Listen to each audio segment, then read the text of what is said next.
So these are all kind of like considerations you want to think about in these couple of months, in these few months between accreditation passing and provider number receipt. A few other things you might want to consider are, what's your accounting software going to be? A lot of times people, will not consider things like accounting softwares and things like that, but it's very hard to run a business effectively if you don't have this like detailed financial stuff like buttoned down.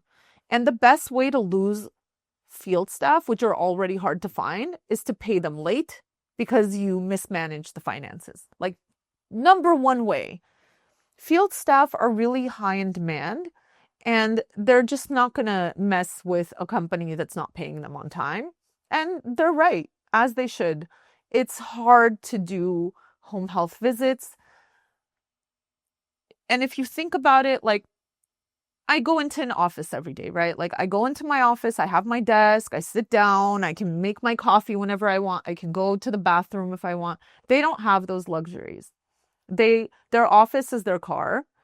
And if they need to use a restroom, they have to stop at like a Starbucks, and then they're late for their next appointment. Like, it's hard to be a field staff.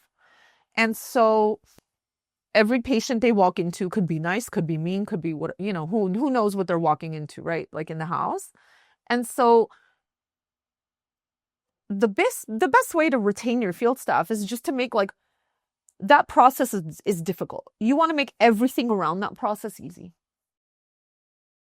So get your accounting software, make sure you're like very honed in on your finances to always have payroll on time, especially as you're starting out and you're like, kind of maybe fumbling through like, oh, I accepted the patient. I have to pay my staff 2 weeks later, but I'm not going to get paid for like 30 days, 45 days, or 60 days, depending on when I bill, when I get my stuff together to bill, and then it takes a couple of weeks to get the billing payment back.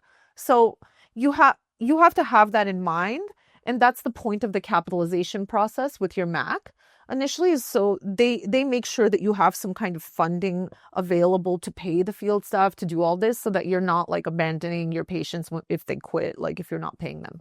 So really like keep an eye out on your finances. And the best way to do that is through like QuickBooks or, whatever accounting software. In that same breath, and this is an obvious one, that's why I didn't put it first, but start really looking for your management software for your office. Chances are you're maybe using it already if you've like passed your survey with the 5 or 10 patients. So you want to look at, do I like this software? Where were did we run into issues with the software? Were there compliance issues with the software? If you liked it, great. Keep it, keep going, blah, blah, blah. If you didn't like it, this is the chance. This is like the moment to switch out. This is the moment to cancel that contract, get to the new one, whatever.